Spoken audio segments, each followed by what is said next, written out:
হযরত বেলাল রাদিয়াল্লাহু তাআলা আনহু যখন ইসলাম ধর্ম গ্রহণ করলেন, আল্লাহর নবী বিশ্ব নবী রাহমাতুল লিল আলামিনের চেহারা দেখিয়া মুসলমান হইলেন।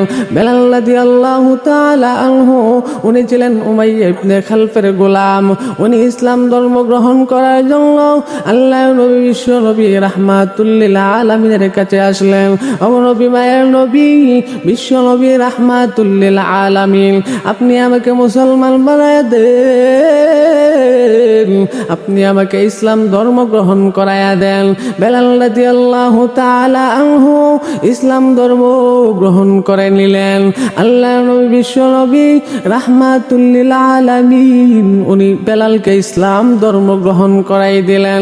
বেলাল রাদিয়াল্লাহু তাআলা আনহু উনি ইসলাম ধর্ম গ্রহণ করে নিলেন। বেলাল রাদিয়াল্লাহু তাআলা আনহুকে আল্লাহর নবী বলে দিলেন, ও বেলাল, তুমি ইসলাম ধর্ম গ্রহণ করলা, তুমি কারো কাছে প্রচার করবা না, তুমি কাউকে শুনাইবা না, মনে মনে আল্লাহ আল্লাহু আহাদ জপতে থাকবা। আল্লাহু আল্লাহু আহাদ বেলাল রাদিয়াল্লাহু তাআলা আনহু জপতে শুরু করলেন। আল্লাহু আল্লাহু আহাদ বলতে লাগলেন, মনে মনে বলতে লাগলেন, কাউকে শোনান নাই, কাউকে শোনান নাই। কিন্তু বেলাল রাদিয়াল্লাহু তাআলা আনহু উনি তো ঈমানের মজা বাড়িয়া যায়। ঈমানের মজা বাড়ার সাথে সাথে বেলাল রাদিয়াল্লাহু তাআলা আনহু আল্লাহু আহাদ, আল্লাহু আহাদ উনি জুড়ে জুড়ে বলতে লাগলেন। আল্লাহু আহাদ, আল্লাহু আহাদ জুড়ে জুড়ে বলতে শুরু করলেন। উমাইয়া ইবনে খালফের কানে চলে গেল। বেলাল রাদিয়াল্লাহু তাআলা আনহু ইসলাম ধর্ম গ্রহণ করে নিলেন। উমাইয়া ইবনে খালফ বেলাল রাদিয়াল্লাহু তাআলা আনহুকে ডাক দিয়া বলে, ও বেলাল, তুমি আমার শত্রু মুহাম্মদের ধর্ম গ্রহণ করলা, আমি তোমাকে আলটিমেটাম দিলাম, তুমি যদি ইসলাম ধর্ম গ্রহণ তুমি বাদ না দাও, তাহলে আমি তোমাকে আঘাত করব, আমি তোমাকে কষ্ট দিব। তুমি আমার শত্রু বেলাল রাদিয়াল্লাহু তাআলা আনহু, তুমি আমার শত্রু। ও বেলাল, তুমি মুহাম্মদের ধর্ম ত্যাগ করবা। বেলালের এতে কোনো দাঁড়ি নাই। বেলাল রাদিয়াল্লাহু তাআলা আনহু প্রকাশ্যে আল্লাহু আহাদ, আল্লাহু আহাদ বলতে শুরু করলেন। ও বেলাল, বেলালকে আবার উমাইয়া ইবনে খালফ ডাকতে লাগলো। ও বেলাল, তুমি যদি ইসলাম ধর্ম ত্যাগ না করো, তুমি যদি, তোমাকে আমি অফার দিলাম, তুমি যদি ইসলাম ধর্ম ত্যাগ করতে পারো, তাহলে আমি তোমাকে আমার রাজত্বের অর্ধেক দান করে দিব। বেলাল রাদিয়াল্লাহু তাআলা আনহু তাতেও কোনো কর্ণপাত করলেন না। বেলাল রাদিয়াল্লাহু তাআলা আনহু ডাক দিয়ে বলেন, ও বেলাল, ও উমাইয়া ইবনে খালফ, আমি তোমার কথার কোনো আমি বুক চুপ করব না, আমি তোমার কথার কোনো আমি দ্বারে কাছেও না। আমি আমার নবী, আশিক নবী বা আশিক নবী, সিদ্দিক নবী, সাদেক নবী, আকা নবী জনাবে মুহাম্মাদুর রাসূলুল্লাহ সাল্লাল্লাহু আলাইহি ওয়াসাল্লামের ধর্ম আমি কখনো ত্যাগ করব না। বেলাল রাদিয়াল্লাহু তাআলা আনহুকে উমাইয়া ইবনে খালফ ডাক দিলেন, ও বেলাল, তুমি যদি ইসলাম ধর্ম গ্রহণ ত্যাগ না করো, আমি তোমাকে 40 জন তোমার জন্য পালোয়ান আমি তৈরি করব। বেলাল রাদিয়াল্লাহু তাআলা আনহুকে, বেলাল রাদিয়াল্লাহু তাআলা আনহুকে মরুভূমি বালুর মধ্যে আমার আপনার চুলার আগুনের চাইতেও গরম গরম বালু, ওই বালুর মধ্যে শুয়াইয়া শুয়াইয়া বেলাল রাদিয়াল্লাহু তাআলা আনহুর বুকের মধ্যে পাথর দিয়া বড় বড় পলোয়ান 40 জন পালোয়ান একের পর এক আঘাত করতে শুরু করলো। বেলাল রাদিয়াল্লাহু তাআলা আনহুকে যত জোরে আঘাত করা হয়, তত জোরে করে উনি আল্লাহু আহাদ বলতে শুরু করেন। ভাইরা আমার, বন্ধুরা আমার, আল্লাহর নবী বিশ্ব নবী রাহমাতুল লিল আলামিন বলেন, আবু বকর সিদ্দিক রাদিয়াল্লাহু তাআলা আনহু তখন বেলাল রাদিয়াল্লাহু তাআলা আনহু এর মারামারি দেখার জন্য বেলাল রাদিয়াল্লাহু তাআলা আনহুকে আঘাত করে, যে এই আঘাত দেখার জন্য আবু বকর রাদিয়াল্লাহু তাআলা আনহু তামাশা দেখার জন্য গেলেন। বেলাল রাদিয়াল্লাহু তাআলা আনহু কে যখন আঘাত করা হয়, বেলাল রাদিয়াল্লাহু তাআলা আনহু উনি আল্লাহু আহাদ আরো জোরে বলতে শুরু করেন, সুবহানাল্লাহ। বেলাল রাদিয়াল্লাহু তাআলা আনহু উনাকে যখন আঘাত করা হয় তখন উনি মুস্কি হাসতে থাকেন, আসমানের দিকে তাকাইতে থাকেন আর মুস্কি মুস্কি হাসতে শুরু করেন। আবু বকর রাদিয়াল্লাহু তাআলা আনহু বেলাল রাদিয়াল্লাহু তাআলা আনহুকে উমাইয়া ইবনে খালফের কাছ থেকে উনি ক্রয় করে আনলেন, আসিয়া হাসপাতালে ভর্তি করলেন। হাসপাতালে ভর্তি করার পর উনি জিজ্ঞাসা করলেন, ও বেলাল, দুনিয়ার নিয়ম হলো কাউকে যদি আঘাত করা হয় তাকে যত জোরে আঘাত করা হয় সে তত দূরে কান্না করতে থাকে, কিন্তু তোমাকে যখন আঘাত করা হলো তুমি তত জোরে হাসতে শুরু করলা, এটার কারণ কি? বেলাল বলে, না না, বলা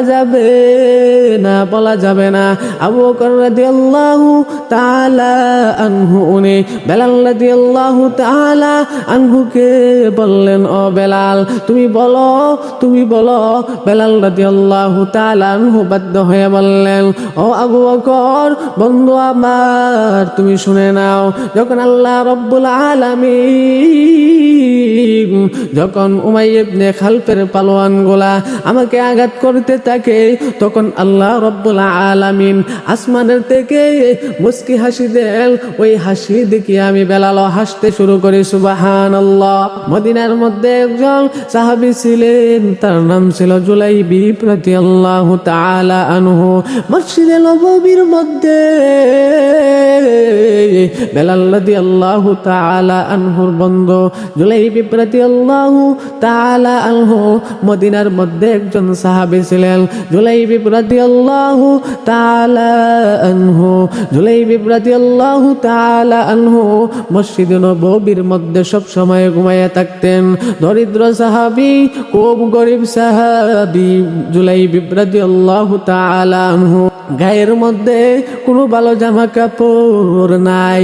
জুলাইবিব রাদিয়াল্লাহু তাআলা আনহু গায়ের মধ্যে কোনো ভালো জামা কাপড় নাই, ছেঁড়া পাড়া কাপড় গায়ের মধ্যে দিয়া সব সময় মসজিদে নববীর মধ্যে ঘুমায় থাকতেন। মসজিদে নববীর মধ্যে সব সময় নামাজ আদায় করতেন। আল্লাহ নবী বিশ্ব নবী রাহমাতুল লিল আলামিন যখন আসতেন মসজিদে নববীর আসলেই জুলাইবিব রাদিয়াল্লাহু তাআলা আনহুকে দেখতেন।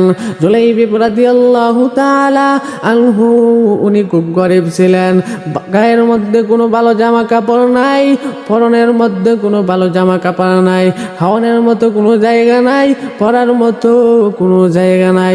সব সময় উনি মসজিদে নববীর মধ্যে উনি বসিয়া থাকতেন, আল্লাহ আল্লাহ জিকির করতেন। জুলাইবিব রাদিয়াল্লাহু তাআলা আনহুর কোনো মা নাই, কোনো বাবা নাই। জুলাইবিব রাদিয়াল্লাহু তাআলা আনহুকে একদিন আল্লাহর নবী ডাক দিলেন, ও জুলাইবিব, তুমি কি বিবাহ করবা না? তুমি কি শাদী করবা না? জুলাইবিব রাদিয়াল্লাহু তাআলা আনহু কোনো কথা বলে না। আর আরেকদিন নবীজি জুলাইবিব রাদিয়াল্লাহু তাআলা আনহুকে ডাক দিলেন, ও জুলাইবিব, তুমি কি বিবাহ করবা না? জুলাইবিব কোনো কথা বলে না। আল্লাহ নবী বিশ্ব নবী একদিনও জুলাইবিব কোনো কথা বলল না। আরেকদিন তৃতীয় দিন জুলাইবিব রাদিয়াল্লাহু তাআলা আনহুকে আল্লাহ নবী ডাক দিলেন, ও জুলাইবিব, তুমি যদি বিবাহ করতে চাও আমি তোমাকে একটা কাগজ লিখে দিব, এটাকে মদিনার সবচেয়ে বড় ধনী আবু আইয়ুব আনসারীর কাছে এই চিঠিটা তুমি পৌঁছায়া দিবা। জুলাইবিব রাদিয়াল্লাহু তাআলা আনহু, ও জুলাইবিব, আবু আইয়ুব আনসারী আনসারীর একজন মেয়ে রয়েছেন, সতী একজন মেয়ে রয়েছেন, আলেমা একজন মেয়ে রয়েছেন। ওই মেয়েকে যদি তুমি বিবাহ করতে চাও, আমি নবী সাক্ষী দিলাম, আমি নবী কাগজের মধ্যে লিখিয়ে দিলাম, তুমি যাই আবু আইয়ুব আনসারীর কাছে এই চিঠিটা পৌঁছায়া দিবা। জুলাইবিব রাদিয়াল্লাহু তাআলা আনহু উনি মনে মনে হাসতে শুরু করলেন, আমার মতো এত গরিব, যার একবার খাওয়ার মতো কোনো জায়গা নাই, যার ভালো কোনো জামা কাপড় নাই, যার টাকার কোনো জায়গা নাই, আমি নাকি আবু আইয়ুব আনসারী, যিনি নাকি মদিনার সবচেয়ে বড় ধনী সাহাবী, ওই সাহাবীর মতো কোনো সাহাবী মদিনার মধ্যে ধনাঢ্য কোনো সাহাবী নাই। ওই সাহাবীর মেয়ে আমি নাকি বিবাহ করব, যার একটু টাকার জায়গা নাই। জুলাইবিব রাদিয়াল্লাহু তাআলা আনহু আল্লাহর নবীকে জিজ্ঞাসা করলেন, ওগো নবী, মায়ের নবী, আবু আইয়ুব আনসারী রাদিয়াল্লাহু তাআলা আনহু কি রাজি হবেন? আল্লাহর নবী বলেন, ও জুলাইবিব, তুমি শুধু আমার চিঠিখানা আবু আইয়ুব আনসারীর কাছে নিয়ে পৌঁছায়া দাও। জুলাইবিব রাদিয়াল্লাহু তাআলা আনহু আবু আইয়ুব আনসারীর বাড়িতে গেলেন। আল্লাহর নবী, বিশ্ব নবী রাহমাতুল লিল আলামিনের লেখা চিঠিখানা আবু আইয়ুব আনসারীর কাছে উনি দিলেন। দেওয়ার সাথে সাথে আবু আইয়ুব আনসারী রাদিয়াল্লাহু তাআলা আনহু মুস্কি হাসতে লাগলেন। আল্লাহর নবী বিশ্ব নবী রাহমাতুল লিল আলামিনের দরবারে উপস্থিত হয়ে গেলেন। ওগো নবীজি, আপনি যদি বলেন এর চাইতে জুলাইবিবের চাইতে আরো গরিব যদি কোনো সাহাবী থাকে, তাও আমি এই ধনাঢ্য আইয়ুব আনসারী, আমি আপনার কথা অনুযায়ী, আমি আপনার আদেশ অনুযায়ী আমি মানতে বাধ্য। আমি আমার সুন্দরী কন্যাকে, আমি জুলাইবিবের চাইতে যদি আরো কোনো গরিব সাহাবী হয়, যার কাপড় নাই, খানা নাই, এতিম মিসকিন হয়, তাও আমি আপনার আদেশে জুলাইবিবের চাইতেও যদি কোনো গরিব সাহাবী হয়, আমি আমার কন্যাকে বিবাহ দিতে রাজি হয়ে যাব।